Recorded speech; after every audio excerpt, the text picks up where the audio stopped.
अस्सलाम वालेकुम dear student. आज हमने 11th क्लास की जो केमिस्ट्री है इसका चैप्टर नंबर 6 केमिकल एनर्जेटिक्स का लास्ट क्वेश्चन जो है इसको आज हम डिस्कस करेंगे। बच्चों, ये आपके फाइनल एग्जाम के अंदर या तो लॉन्ग क्वेश्चंस के तौर पर आएगा, ज्यादातर मुझे शक है कि इसके ऊपर ये एमसीक्यूज के तौर पर आएगा। तो इस टॉपिक का नाम क्या है? The free energy change. कि फ्री एनर्जी चेंज क्या होती है, इसे आपने डेल्टा जी से लिखते हैं। डेल्टा का मतलब है चेंज, जी का मतलब है फ्री एनर्जी चेंज। जिस शख्स ने हमें पेश की थी, जिस शख्स ने इसके बारे में हमें बताया था, उसका नाम गिब्स था। इसलिए बेटा हम इसे गिब्स फ्री एनर्जी चेंज भी कहते हैं। क्या बताती है हमें गिब्स फ्री एनर्जी चेंज? तो गिब्स फ्री एनर्जी चेंज बेटा हमें बहुत प्यारी चीज के बारे में आइडिया देती है। वो हमें बताती है कि कोई भी रिएक्शन स्पॉन्टेनियसली होगा या नहीं होगा, यानी स्पॉन्टेनिटी के बारे में बताएगा कि ये रिएक्शन स्पॉन्टेनियसली होगा या नहीं होगा। अब क्या मुराद है स्पॉन्टेनियस से? बेटा आपने अपनी जिंदगी में इर्द गिर्द बहुत सारी चीजें देखते हैं, कुछ काम खुद ब खुद हो रहे होते हैं। जैसे हमारे बालों का बढ़ना, ये स्पॉन्टेनियसली होता है। हमारे नाखून का बढ़ना, ये स्पॉन्टेनियसली होता है। रात का आना, दिन का चले जाना, ये सब चीजें स्पॉन्टेनियसली हो रही होती हैं। इन्हें आप कहते हैं रियल और नेचुरल प्रोसेस। ये रियल या नेचुरल प्रोसेस होते हैं। ऐसे पानी है, अगर आप इसे ऊंचाई के ऊपर रखेंगे, खुद ब खुद बह के ये नीचे की तरफ चला जाएगा। That is known as a spontaneous. ये सब चीजें जो है खुद ब खुद हो रही होती हैं, इसे आपने स्पॉन्टेनियस प्रोसेस कहते हैं। बास काम ऐसे होते हैं जिनको करने के लिए आपको जोर लगाना पड़ता है। मतलब आपके बाल जो है खुद बड़े हो रहे हैं, इनके स्टाइल बनाना, इन्हें सेट करना, ये नॉन स्पॉन्टेनियस होगा। इसके लिए आपको सब कुछ खुद करना होगा। अगर पानी को आपने ऊपर लेके जाना है तो ये खुद ब खुद नहीं जाएगा, ये भी नॉन स्पॉन्टेनियस होगा, मोटर लगानी पड़ेगी। पानी को बर्फ में तब्दील करना है तो ये भी नॉन स्पॉन्टेनियस होगा। अब बहुत सारे साइंसदान इस बात की तरफ तवज्जो दे रहे थे, क्या कोई केमिकल रिएक्शंस भी स्पॉन्टेनियस और नॉन स्पॉन्टेनियस होते हैं?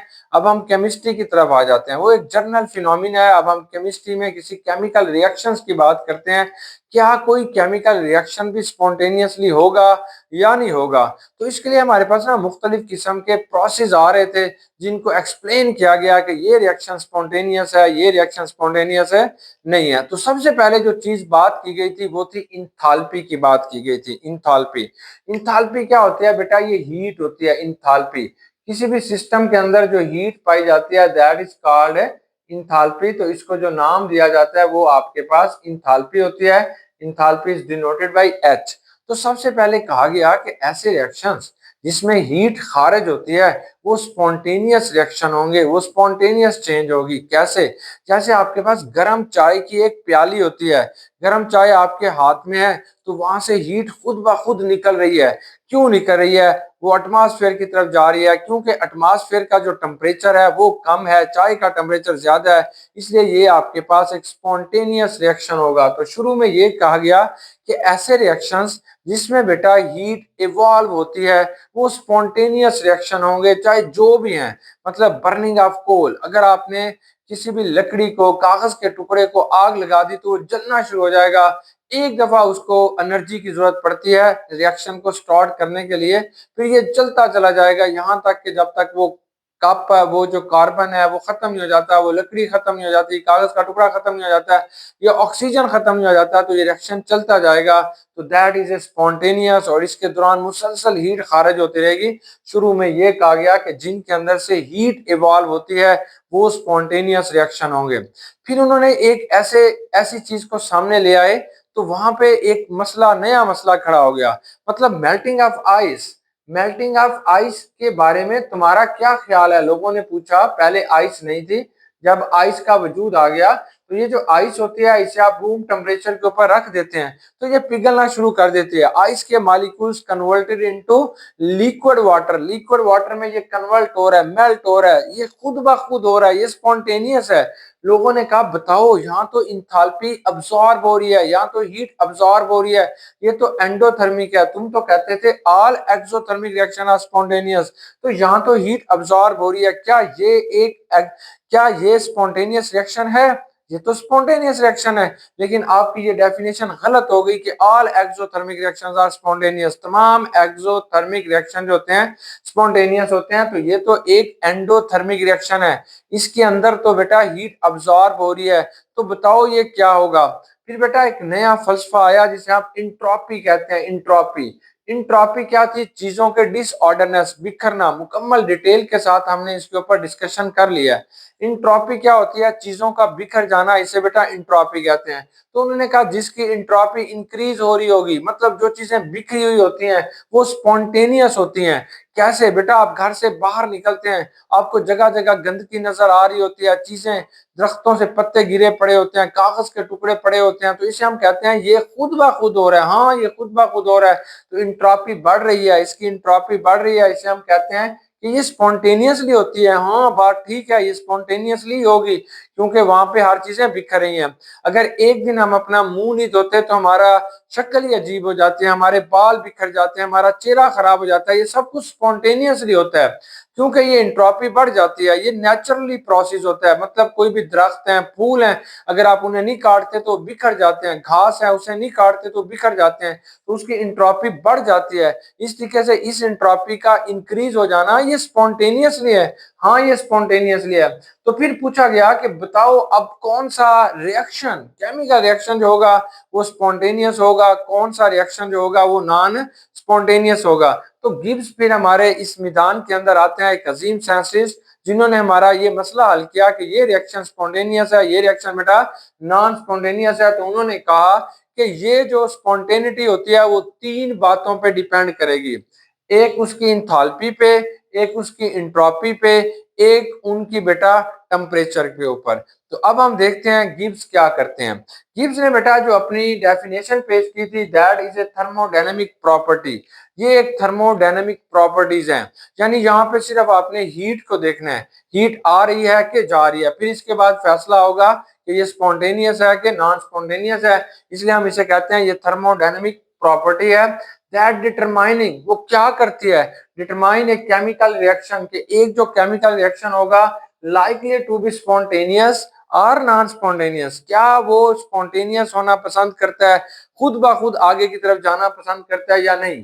तो हमें कौन बताएगा? हमें गिब्स फ्री एनर्जी बताएगी कि ऐसा क्या होगा। गिब्स फ्री एनर्जी चेंज इस, जो चेंज होती है गिब्स फ्री एनर्जी की, जो चेंज होगी वो हमारे पास एक रिलेशनशिप है जहां से आप इसे काउंट करेंगे। डेल्टा जी नॉट, इसे हम कहते हैं standard Gibbs free energy is equal to minus, minus ये इस फार्मूले में आएगा, टी क्या होगा? टेम्परेचर। डेल्टा एस नॉट क्या होगा? Total entropy of the system, कि उस सिस्टम की टोटल बेटा इंट्रोपी क्या है, इसके बारे में हम इंट्रोपी वाले चैप्टर में भी पढ़ चुके हैं, इंट्रोपी वाले टॉपिक में, सॉरी। तो ये बेटा इसके बराबर होगी। अब सवाल होता है कि what is Gibbs free energy? Gibbs free energy की डेफिनेशन क्या है? ये बुक में तो नहीं है लेकिन और किताबों के अंदर इसकी लिखी गई डेफिनेशन बहुत आसान है। What is Gibbs free energy? तो आप कहते हैं amount of energy in A system, किसी भी सिस्टम में जो बेटा एनर्जी होगी that available to do useful work at constant temperature and pressure is called Gibbs free energy। यानी किसी भी सिस्टम की वो एनर्जी जो एक यूजफुल वर्क के अंदर यूज हो रही होती है कांस्टेंट टेम्परेचर और प्रेशर के ऊपर, इसे आपने गिब्स फ्री एनर्जी कहते हैं। अब हम अपना मसला गिब्स के पास लेके गए थे कि हमारा ये रिएक्शन स्पॉन्टेनियस है या नॉन स्पॉन्टेनियस है। तो गिब्स ने बेटा अपनी एक इक्वेशन हमें बना के दे दी। अब कहते हैं देखते जाओ कोई रिएक्शन स्पॉन्टेनियस होगा या नहीं होगा, इसमें डाटा पुट करते चले जाओ तो आपके पास रिजल्ट खुद आ जाएगा। चलें देखते हैं गिब्स ने ये इक्वेशन कैसे बनाई। तो गिब्स ने कहा कि हमारे पास जो टोटल इंट्रोपी चेंज होगी, डेल्टा एस नॉट कहते हैं entropy, that is equal to entropy of system. वो जो सिस्टम है उसकी इंट्रोपी क्या है?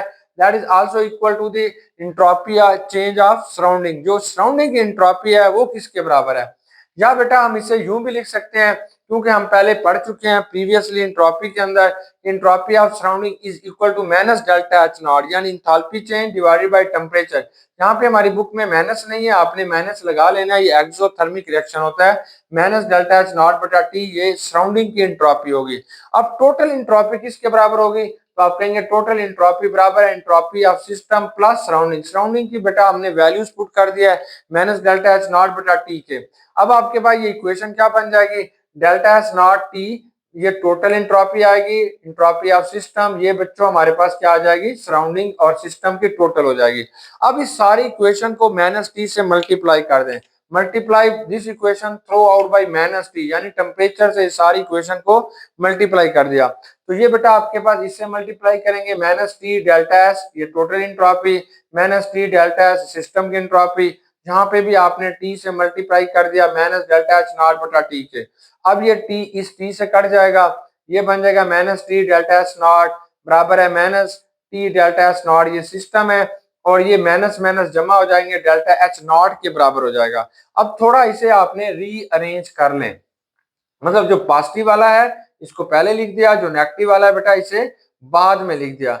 अगर आप इसी चीज को स्टैंडर्ड स्टेट्स के ऊपर लिखना चाहते हैं, स्टैंडर्ड स्टेट क्या होती हैं कि आपके पास उस चीज का 1 मोल होगा और उसका टेम्परेचर 25 डिग्री सेंटीग्रेड होना चाहिए या 298 केल्विन होना चाहिए और 1 एटमॉस्फेरिक प्रेशर होगा, that is known as a standard state. तब ये इक्वेशन हमारे पास जो बनेगी वो भैया कुछ यूं बन जाएगी, डेल्टा जी नॉट बराबर है डेल्टा एच नॉट के माइनस टी डेल्टा एस के। ये अब हमारे पास इक्वेशन है जो आपको बताएगी कि वो केमिकल रिएक्शन स्पॉन्टेनियस होगा या नॉन स्पॉन्टेनियस होगा। गिब्स ने हमारा ये मसला हल कर दिया। इसमें वैल्यूज को पुट करते जाओ और फिर उसका जवाब निकालोगे। फिर जवाब जो आपके पास आएगा वो इस जो है टेबल के साथ आपने मैच करना है। वो जो टेबल आपको इंडिकेट करेगा वो आपके पास उस रिएक्शन का जवाब होगा। अब हम क्या कहते हैं, अब हम कहते हैं significance of delta G. Gibbs free energy change की क्या सिग्निफिकेंस है, क्या अहमियत है? तो भाई इसकी बहुत अहमियत है। साइन ऑफ डेल्टा जी जो होती है वो हमारी हेल्प करती है to predict spontaneity of a reaction. किसी भी रिएक्शन की स्पॉन्टेनिटी को चेक करने के लिए डेल्टा जी की वैल्यू को देखना होगा। हमने इंथाल्पी, कोई भी केमिकल रिएक्शन है उसमें इंथाल्पी दी जाएगी, टेम्परेचर दिया जाएगा और एंट्रोपी दी जाएगी। सबकी वैल्यूज को आपने पुट कर लिया। अगर उसका जवाब 0 से कम आ गया, मतलब माइनस के अंदर आ गया, -2 आया, -5 आया, तो that reaction is a spontaneous, वो रिएक्शन स्पॉन्टेनियस होगा।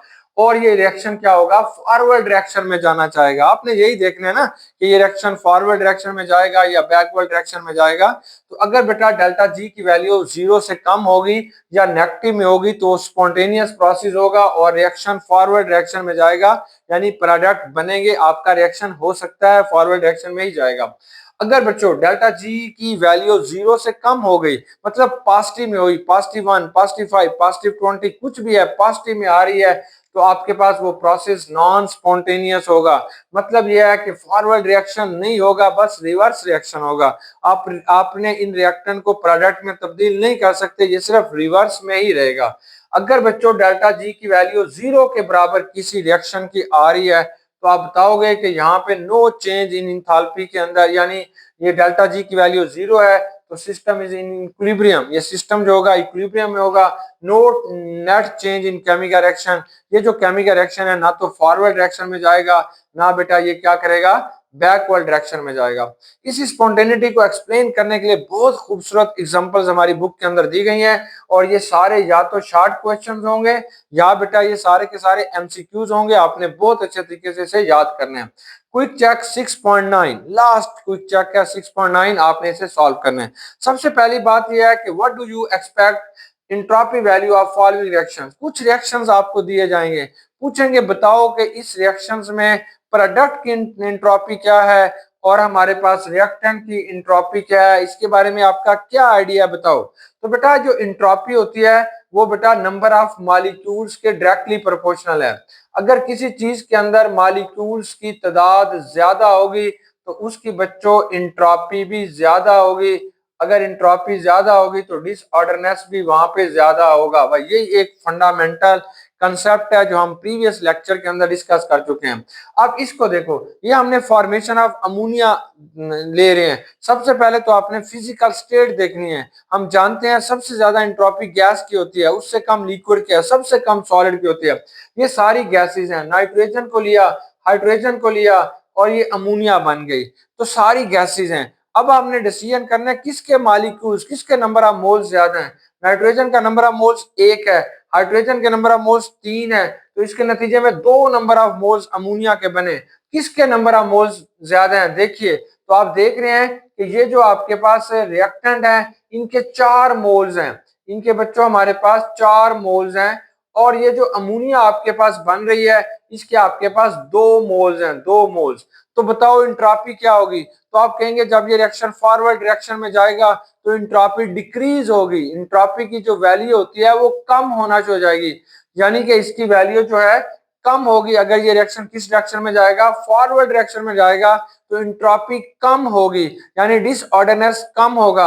अगर ये रिएक्शन रिवर्स डायरेक्शन में जाएगा तो एंट्रोपी की वैल्यू जो है वो बढ़ेगी, क्योंकि नंबर ऑफ मोल्स जो है, मॉलिक्यूल्स जो है, रिएक्टेंट के मॉलिक्यूल्स के जो मोल्स की तादाद है वो बढ़ रही है, इसलिए बैकवर्ड डायरेक्शन के अंदर एंट्रोपी जो है वो इंक्रीज हो रही है। फॉरवर्ड डायरेक्शन के अंदर बेटा ये जो एंट्रोपी है वो आपके पास क्या होगी, डिक्रीज हो रही है। तो आप बताएंगे कि फॉरवर्ड डायरेक्शन के अंदर ये जो रिएक्शन होगा इसमें एंट्रोपी की वैल्यू जो होती है वो आपके पास डिक्रीज होना शुरू हो रही है। अब आप इस रिएक्शन के बारे में तुम्हारा क्या ख्याल है? तो कहते हैं H2+I2। पहले देखें क्या इनकी फिजिकल स्टेट है, सारे गैसेज हैं, H2 गैस, I2 गैस और HI भी गैसियस स्टेट के अंदर आप ले रहे हैं। I2 की स्टेट जो है वो सॉलिड है, लेकिन यहाँ पे आप उसे गैसियस स्टेट के अंदर बेटा ले रहे हैं। अब इनके नंबर ऑफ मॉलिक्यूल्स देखिए, नंबर ऑफ मॉलिक्यूल्स इसके भी 2 हैं, इसके भी 2 हैं, तो आप कहेंगे ये रिएक्शन जो होगा नो नेट चेंज, ये इक्विलिब्रियम स्टेट के ऊपर आ जाएगा। अब इसकी एंट्रोपी के अंदर कोई खास तब्दीली नहीं आएगी। अगर यहाँ पे एंट्रोपी थोड़ी बहुत कम होगी तो इधर बढ़ जाएगी, यानी no net change in entropy, entropy के अंदर कोई भी चेंज नहीं आएगी। चलें, ये बात खत्म हो गई। अब हमारे पास कुछ एग्जांपल्स दी जा रही हैं, प्रैक्टिकल एग्जांपल्स, उनको देख के आपने बताना है क्या ये रिएक्शन स्पॉन्टेनियस होगा या नहीं होगा और इसमें एंट्रोपी का क्या किरदार होगा। देखिए, सबसे पहली बात यह है कि हमारे पास एक बोतल पड़ी हुई है, हमारे पास जो है एक बोतल है, एक गिलास है, ये गिलास पड़ा हुआ है, इसके अंदर बेटा पानी है, पानी के अंदर हमने अमोनिया गैस को हल किया हुआ है और इसको ऊपर से यहाँ से बंद कर दिया।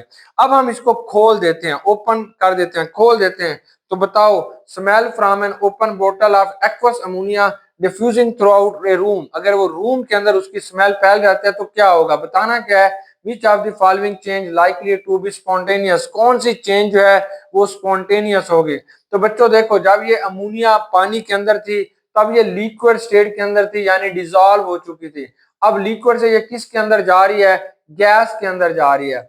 रैंडमनेस किधर ज्यादा होगी, लिक्विड की रैंडमनेस कम होती है, लिक्विड के मॉलिक्यूल बिखरे हुए कम होते हैं, गैस के मॉलिक्यूल बेटा ज्यादा बिखरते हैं। परफ्यूम लें, लिक्विड स्टेट के अंदर होगा, जैसे आप उसको स्प्रे करेंगे पूरे कमरे के अंदर वो फैल जाएगा, स्प्रे के जरिए वो मॉलिक्यूल्स फैल जाते हैं, इसलिए रैंडमनेस भी बढ़ जाएगी। तो आप कहेंगे जब ये आपके पास अमोनिया गैस थी, जब ये बेटा लिक्विड वाटर के अंदर ये डिसॉल्व थी तो इसकी रैंडमनेस कम थी, लेकिन जब आपने इसकी एंट्रोपी कम थी, लेकिन जैसे ही इसको आपने इसके ढक्कन को ओपन किया, अब ये स्मेल फैल रही है पूरे रूम के अंदर, तो इसलिए इसकी एंट्रोपी बेटा क्या हो रही है, इंक्रीज होती जा रही है। और इसलिए जब इसकी एंट्रोपी इंक्रीज हो जाएगी तो ये आपके पास कौन सा रिएक्शन होगा, बताएं, ये स्पॉन्टेनियस होगा या नॉन स्पॉन्टेनियस होगा।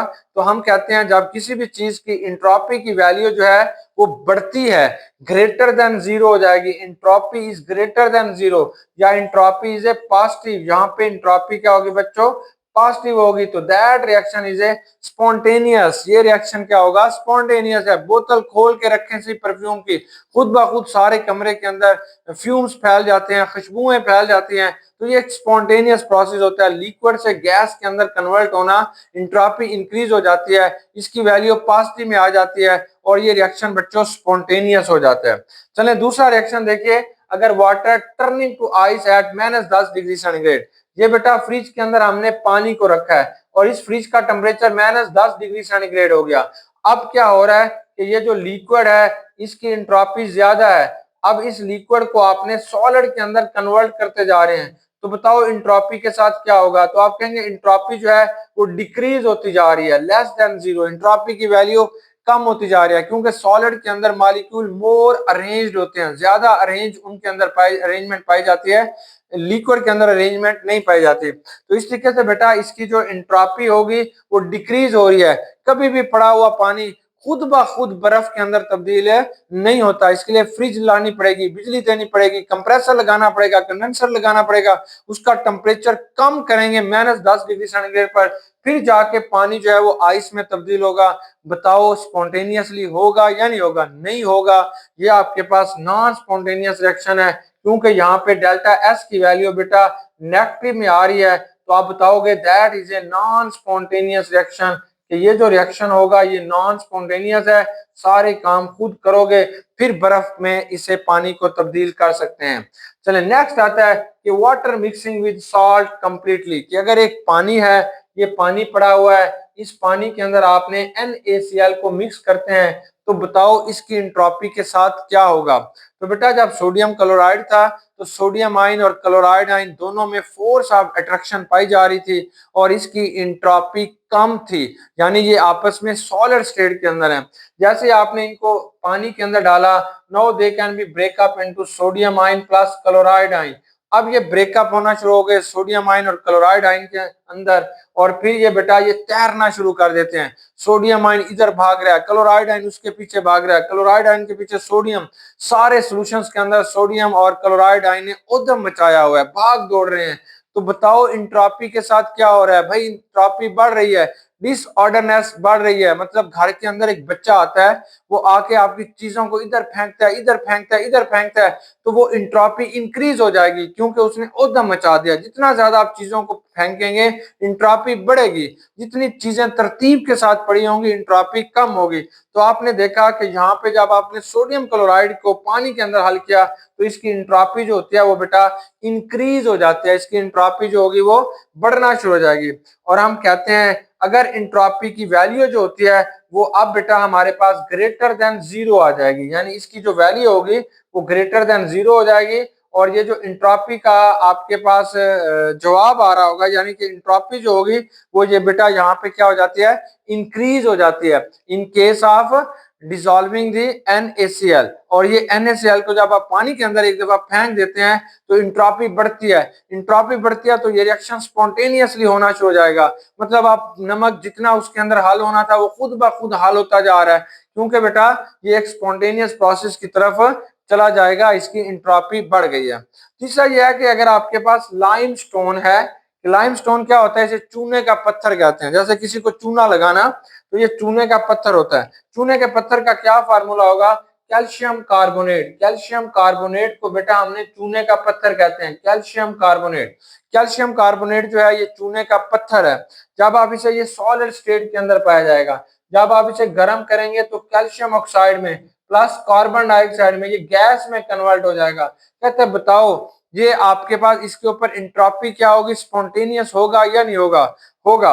अगर आपके पास कैल्शियम कार्बोनेट सॉलिड स्टेट में है, इसके अंदर जो इसके आयंस हैं वो वेल अरेंज्ड है, उनकी इंट्रोपी कम है। जब ये सॉलिड एक गैस के अंदर कन्वर्ट होगा तो इसकी इंट्रोपी बेटा इंक्रीज हो जाएगी, इसकी इंट्रोपी पॉजिटिव में आना शुरू हो जाएगी, इसकी वैल्यू जो है वो बढ़ जाएगी, क्योंकि गैस जो होती है वो मोर रैंडमनेस शो करती है, ज्यादा डिसऑर्डर होती है, ज्यादा बिखरती है एज कंपेयर टू सॉलिड और लिक्विड। तो इसलिए बेटा आप कहेंगे कि यहाँ पे ये जो है इंट्रोपी की वैल्यू जो होगी वो पॉजिटिव में हो जाएगी और ये जो रिएक्शन होगा वो स्पॉन्टेनियस हो जाएगा, खुद ब खुद होना शुरू हो जाएगा। अगर आपने कैल्शियम कार्बोनेट को थोड़ा गर्म करेंगे तो ये रिएक्शन स्पॉन्टेनियस की तरफ चला जाएगा, क्योंकि इंट्रोपी इसकी बेटा इंक्रीज हो रही है। अब हमने ये तो फिजिकल एग्जांपल्स थी जो इंट्रोपी और स्पॉन्टेनिटी के बारे में पढ़ा।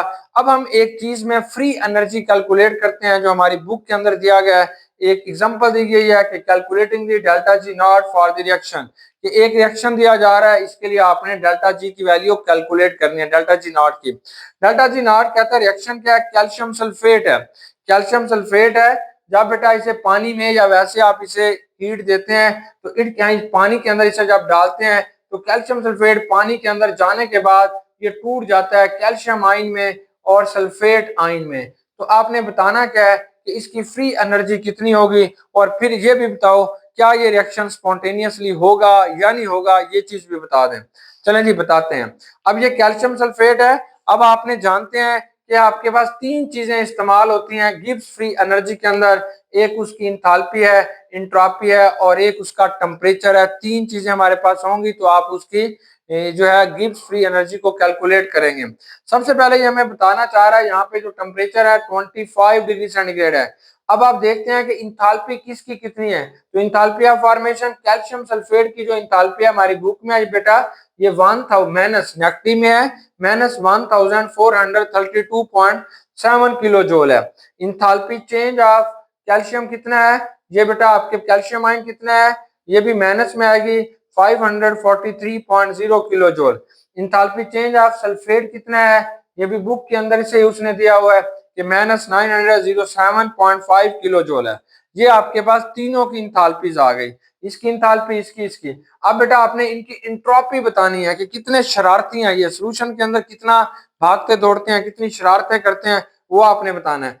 अब जो इंट्रोपी है बेटा कैल्शियम सल्फेट की, वो 106.7 जॉल पर केल्विन, इसका यूनिट जॉल पर केल्विन है। अब आपने इंट्रोपी बतानी है कैल्शियम आयन की, उसकी -55.2 जॉल पर केल्विन। इंट्रोपी सल्फेट आयन की +17.2 जॉल पर केल्विन। तो ये इनकी बच्चों आपके पास क्या आ गई हैं, इंट्रोपीज आ गई हैं। टेम्परेचर उसने बता दिया है। अब ये बहुत सारी इंट्रोपीज हैं, तो यहाँ पे जो आपने लेना है वो डेल्टा एच लेना है, चेंज इन इंट्रोपी, सबकी इंट्रोपियों, सॉरी डेल्टा एच की वैल्यू लेनी है, चेंज इन इंथाल्पी, सबकी इंथाल्पीज को इकट्ठा करें, जो जवाब आता है वो लिखेंगे।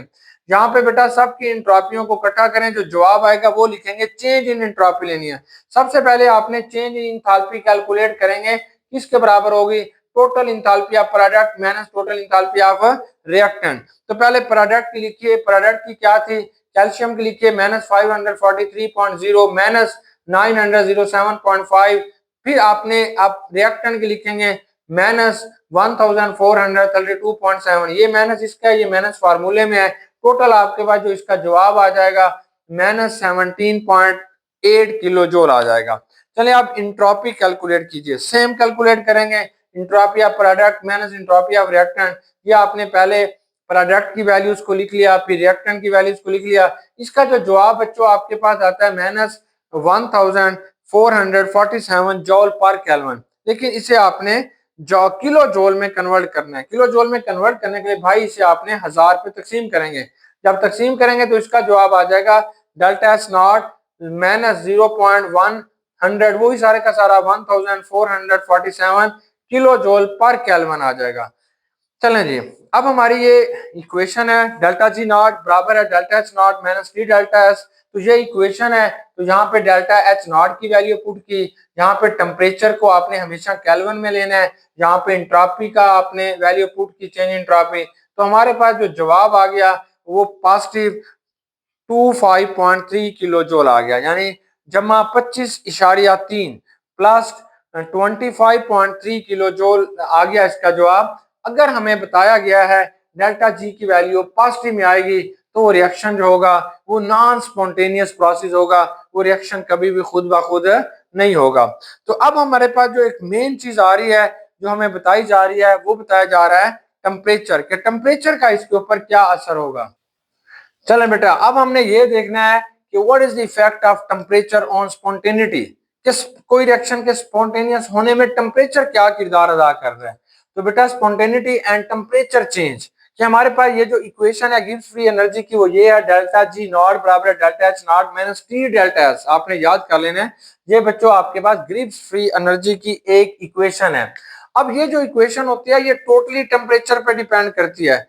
अब आपने ये सारी जो कहानी पढ़ी, ये जो आपके पास कैल्शियम सल्फेट था जिसकी इंथाल्पी बेटा आपके पास 25, जिसकी 25.3 किलो जूल जिसका आंसर आया, तो ये हमारी बुक वाला कहता है अगर आप इसका टेम्परेचर चेंज करते हैं तो इसका जवाब चेंज हो जाएगा। लेकिन आप अज्यूम करेंगे ये जो आपने इंथाल्पी चेंज के अंदर इनकी वैल्यूज रखी हैं या इंट्रोपी की वैल्यू जो रखी है वो हमेशा कांस्टेंट ले रहे हैं, फिर आप टेम्परेचर चेंज करके देखें और फिर आपके पास गिब्स फ्री एनर्जी की वैल्यूज भी बच्चों क्या होंगी, चेंज होती जाएंगी।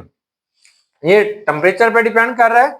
अब यहाँ पे हमारी बुक के अंदर इसने बताया है कि अगर आपने यहाँ पे एक छोटा सा गुलदारा लगाया जाता है, मतलब यहाँ से आपने लिखा डेल्टा जी, इसके ऊपर ऐसे एक छोटी सी बॉल बना दी, ये क्या चीज है, ये इसकी स्टैंडर्ड स्टेट को जाहिर करता है। क्या होते हैं स्टैंडर्ड स्टेट, तो स्टैंडर्ड स्टेट के अंदर जो प्रेशर होगा वो 1 एटमॉस्फेरिक प्रेशर लेंगे, temperature 25 degree centigrade room temperature लेते हैं या 298 केल्विन लेते हैं। यहाँ पे एक खास बात ध्यान में रखनी है कि टेम्परेचर हमेशा पॉजिटिव में लेना है। पॉजिटिव में कैसे लेंगे, अगर कोई टेम्परेचर डिग्री में आपके पास नेगेटिव के अंदर भी आ गया है तो आप उसे केल्विन में तब्दील करके पॉजिटिव में लेंगे। टेम्परेचर हमेशा हमारे पास पॉजिटिव में होना चाहिए।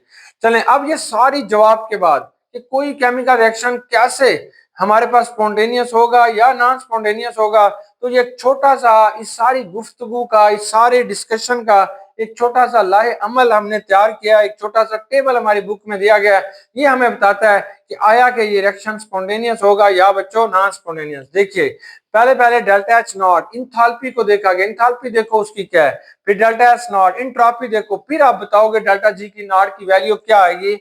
फिर आपने डिस्क्रिप्शन देनी है। डिस्क्रिप्शन का मतलब है आप बयान करो, आप बताओ क्या होगा, आपकी इंफॉर्मेशन क्या बताती है वो डिस्क्रिप्शन में होगा।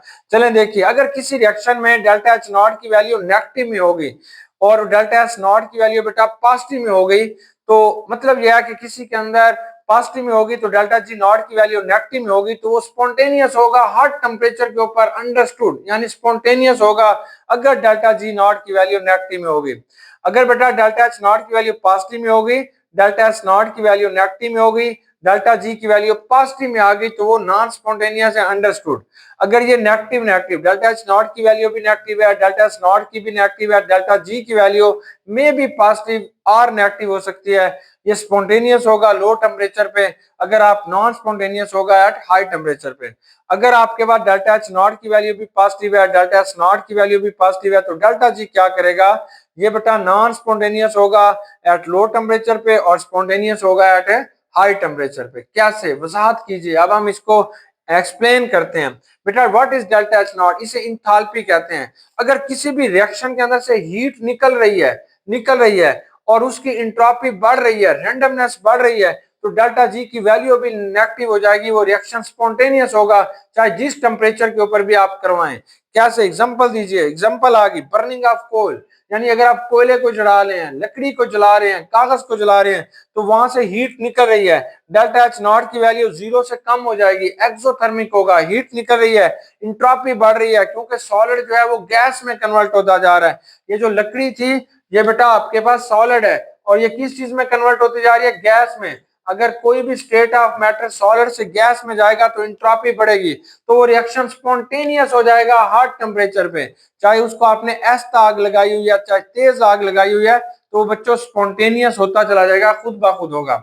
अगर सेकंड केस, अगर हमारे पास डेल्टा एच नॉट की वैल्यू पॉजिटिव है, मतलब वो एंडोथर्मिक है, एंडोथर्मिक, क्या आप उसको हीट दे रहे हैं, वो एंडोथर्मिक है, और इंट्रोपी जो है वो उसकी डिक्रीज हो रही है, आप हीट दे रहे हैं, इंट्रोपी उसकी डिक्रीज हो रही है, तब डेल्टा जी नॉट की वैल्यू पॉजिटिव में आएगी। दोनों ही उलट हैं, क्योंकि इंथाल्पी का एक्सोथर्मिक होना और इंट्रोपी का बढ़ना ये स्पॉन्टेनियस होगा। अगर इंथाल्पी का बढ़ना यानी एंडोथर्मिक होना, इंट्रोपी का कम होना, ये बेटा डेल्टा जी नॉट की वैल्यू पॉजिटिव में आ जाएगी, ये नॉन स्पॉन्टेनियस होगा at hot temperature. For example जैसे अमोनिया, फॉर्मेशन ऑफ अमोनिया, अगर आप इसको हीट देते हैं, इसकी वैल्यू जो है वो बढ़ा देते हैं, इसको एंडोथर्मिक बना देते हैं, तो यहाँ पे जो डेल्टा एस नॉट की वैल्यू है इस रिएक्शन में, वो पहले ही बेटा इंट्रोपी जो है वो हमारे पास राइट की तरफ डिक्रीज हो रही है, तो इंट्रोपी डिक्रीज हो रही है, डिसऑर्डरनेस डिक्रीज हो रहा है, इसलिए हम कहते हैं कि ये आपके पास नॉन स्पॉन्टेनियस रिएक्शन होगा हॉट टेम्परेचर के ऊपर। अब तीसरी एग्जांपल है कि हमारे पास एक रिएक्शन है जिसमें हीट तो खारिज हो रही है लेकिन इंट्रोपी कम हो रही है, हीट खारिज हो रही है, इंट्रोपी कम हो रही है, तो जब आपके पास स्पॉन्टेनियस होगा एट लो टेम्परेचर के ऊपर और नॉन स्पॉन्टेनियस होगा eight high temperature. Low temperature पर जी की वैल्यू नेगेटिव होगी और हाई टेम्परेचर पे जी की वैल्यू बेटा पॉजिटिव हो जाएगी। कैसे भाई, ये केस नंबर 3 है। अगर डेल्टा एच की वैल्यू 0 से कम हो गई, मतलब वो एक्सोथर्मिक है, एक्सोथर्मिक होगा, हीट निकल रही होगी, पहली कंडीशन बहुत खूबसूरत, बहुत अच्छी कंडीशन, यानी कि हीट का खारिज होना एक्सोथर्मिक होता है, गुड, बिल्कुल ठीक। लेकिन इंट्रोपी कहता है डिक्रीज होना शुरू हो गई है, इंट्रोपी अगर बढ़ती तो काम बिल्कुल फिट था, ये इंट्रोपी कम हो रही है, तो लो टेम्परेचर पे बेटा इस केस के अंदर ये स्पॉन्टेनियस होगा। कैसे, जैसे आपके पास गर्म पानी है, पानी आपने गर्म किया हुआ है, गर्म पानी है बेटा, वो उसके अंदर से हीट निकल रही है, उसको आपने रखा हुआ है, हीट निकल रही है, डेल्टा एच की वैल्यू 0 हो जाएगी, लेकिन इसकी इंट्रोपी डिक्रीज होती जा रही है। कैसे डिक्रीज होती जा रही है, क्योंकि अब गैस जो होता है वो लिक्विड में कन्वर्ट होता जा रहा है, उसकी डिसऑर्डरनेस कम होती जा रही है, डिसऑर्डरनेस जब कम होती जाएगी तो वो रिएक्शन जितना टेम्परेचर कम करते जाओगे वो आपके पास वो स्पॉन्टेनियस होता जाएगा। लेकिन अगर आप इसका टेम्परेचर बढ़ा देते हैं तब गैस जो होती है वो लिक्विड में कन्वर्ट नहीं होगी, तो हाई टेम्परेचर पे ये आपके पास नॉन स्पॉन्टेनियस होगा। चौथे केस को हम डिस्कस करते हैं। अगर बेटा हमारे पास इंथाल्पी पॉजिटिव में है, मतलब वो हीट को अब्सॉर्ब कर रहा है, एंडोथर्मिक है, डेल्टा एच की value is greater than zero, यानी +1 +2 है, इंथाल्पी ज्यादा है, तो ये एंडोथर्मिक रिएक्शन होगा।